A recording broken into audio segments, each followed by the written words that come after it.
बीनिश से अब आपकी बारी आ गई है। बहुत अच्छा डाइल्यूट किया। आप एक कश्ती में सवार हैं, कश्ती डूबने लगी है, किसको लाइफ जैकेट देकर बचाएंगी? ऑप्शंस है मेहर बुखारी या आसमा शराजी। मैं आसमा शराजी को बचा लूंगी। अच्छा, मेहर को क्यों नहीं बचा? क्योंकि मेहर खुद ही बच जाएंगी। मेहर को काशिफ बचा लेंगे। हाँ, मेहर खुद ही बच जाएगी, मैं आसमा शराजी को बचा। आसमा को बता, ठीक है। आप इनमें से किस सियासतदान के साथ डिनर पर जाना पसंद करेंगी? ऑप्शंस हैं अफजल मरवत, शेर अफजल मरवत साहब या कायम अली शाह। कायम अली शाह और शेर अफजल मरवत। मरवत साहब, एंटरटेनमेंट फैक्टर ज्यादा रहेगा, एंटरटेनमेंट क्वेश्चन ज्यादा रहेगा। और बट द पॉइंट इज वो आपके साथ जाना पसंद करेंगे क्योंकि अक्सर पीटीआई सुन्नी इत्तेहाद वाले आपसे मेरे साथ शो में खुशी से आते हैं। हाँ। शो के दौरान नाराज हो जाते हैं लेकिन बाद में और शुरू में बहुत खुशी से आते हैं। और शेर अफजल मरवत साहब तो वैसे सभी के शो वो में हर स्पेस उसको एक तो यूज करते हैं और दूसरी बात है शेर अफजल मरवत साहब के साथ एक तीर से दो शिकार हो जाएंगे क्योंकि वो अपना कथारसिस भी पीटीआई के ऊपर कर लेते हैं ना, सुन्नी इत्तेहाद काउंसिल के ऊपर। तो वो यार बोलने पीटीआई सबको पता है, सुन्नी मुश्किल लगता है जरा, कोई मानने वाली नहीं मैंने कहा फैक्ट सही रहने चाहिए।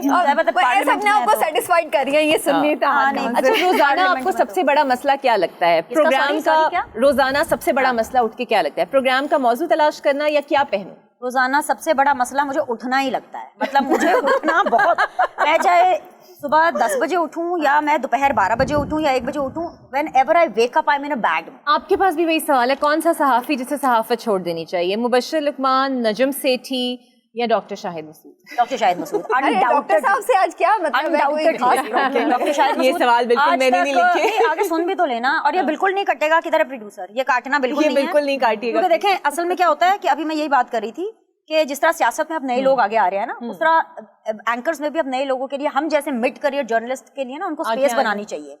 कुछ ऐसे लोग हैं जिन्होंने तो इतनी ऐसी स्पेस बना ली, एक टके की खबर उनकी ठीक नहीं होती, टके का तज्जिया उनका ठीक नहीं होता, फिर भी इतनी बड़ी बड़ी स्लॉट्स आप टेलीविजन के ऊपर कर रहे होते हैं एंड देन यू से। लेकिन उनकी व्यूअरशिप तो होती है, एग्री तो करेंगी ना? सोशल मीडिया बात कर रही हैं डॉक्टर। अच्छा, अभी आप स्पेसिफिक, मैं तो खैर जेनेरिक कुछ लोगों की बात करी थी। अच्छा, वैसे डॉक्टर शाहिद मसूद की जो अब स्ट्रेंथ है ना ज्यादा, वो इंटरनेशनल अफेयर्स की है।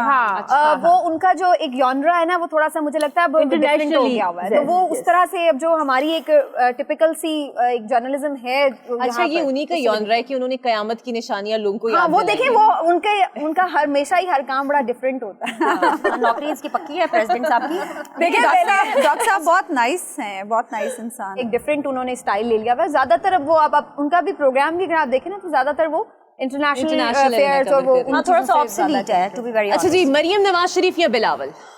As what? किसको चुनेंगी एज व्हाट?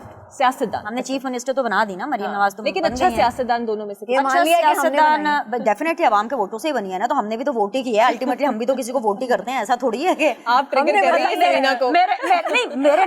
मेरे नाम के आगे जनरल बीनर सलीम थोड़ी लगा है, मतलब आवाम ही वोट करती है, ऐसा थोड़ी होता है। ये तुम्हारा शो नहीं चलेगा। इधर बैठ गई आके, तुम्हारा शो नहीं चलेगा। इसलिए I think so they both have their own. हाँ, एक दोनों के अपने अपने प्लस पॉइंट्स है। वैसे भी खैर अभी तो मरियम जो है वो ज्यादा एडमिनिस्ट्रेटिव इश्यूज में आ गई हैं, क्योंकि ऐसे चीफ मिनिस्टर आपका ज्यादा बयानिए का तो काम नहीं होता, एडमिनिस्ट्रेटिव आपने काम करना होता है। तो मेरे ख्याल से वो यही काम कर रहे हैं, तो बहुत अच्छा एक रिकॉर्ड उन्होंने बनाया है as a female first chief minister बनके। इसके ऊपर अगर काम करेंगी तो और अच्छा हो जाएगा। बिलावल नजरिए के बयानिए के पॉइंट ऑफ व्यू से, क्योंकि नेशनल में है, लेकिन आपने एक चूज करना है ना भाई। और सबसे इम्पोर्टेंट ये मैं इसलिए नहीं चूज कर सकती बिकॉज दोनों का जो स्टेटस है वो बहुत डिफरेंट है। नहीं, वो पार्टी की सीनियर वाइस प्रेसिडेंट है और वो सुबह देख रही है। बिलावल पार्टी के चेयरमैन है। थोड़ा सा ना इस तरह से वो कर लें। अच्छा, मैं अपना सवाल ही बदल दूं। आपने ज्वाइन करना है, आपने ज्वाइन करना है। किसको ज्वाइन करना है आपने? मरियम को या नहीं? कुछ अर्से पहले खबर भी आई ना, चलिए आप यूं पूछ लें कि ये दोनों एक ही हल्के से इलेक्शन डायरेक्टली पूछ लो, तुम डायरेक्टली दोनों एक ही हल्के से इलेक्शन कॉन्टेस्ट कर रहे हैं, आप किसको वोट देंगी? मैं अगर दोनों एक ही हल्के से कर रहे हैं तो मैं आधा वोट उनको। नहीं, बिल्कुल ऐसा नहीं है। मैं बिल्कुल सीधी बात नहीं, ये कह दे फॉर्म 45 उनके लिए, form 47 good one, very good. But अगर दोनों एक ही हल्के से इलेक्शन कंटेस्ट कर रहे हैं और वो हल्का अगर लाहौर का हल्का है तो मैं मरियम नवाज को वोट करूंगी, बिकॉज उनकी रूट्स पंजाब में और लाहौर में ज्यादा है एज कम्पेयर टू बिलावल। अभी रिसेंटली इलेक्शन हुआ था बिलावल वर्सेस अता तारर, और डेफिनेटली बिलावल का विजन अता तारर से बहुत ज्यादा है। बिलावल की जो ग्रूमिंग है वो अता तारर से बहुत ज्यादा है, लेकिन अता तारर पंजाब शुरू हो गई है। पंजाब की सॉइल का है। अच्छा लैला, आपने काम करना है, मैंने आपसे करवाना है ये। अभी आपको पता तो चल गया होगा इन सब की पर्सनालिटीज, इन सब के ऊपर आपने एक एक गाना सोच के रखना है जो इनके लिए आपने गुनगुनाना है, इनकी पर्सनालिटी को देख के। इनकी नहीं सुननी आपने। मैं अब इससे पहले के सवालनामा था, बस इतना सा सवालनामा था, मैंने शो बंद कराना है। हेल्पर भी होना चाहिए ना कोई। सारी बातें हार्ड लाइनर से वो पूछे जा रही है। नहीं, अब नहीं पूछूंगी।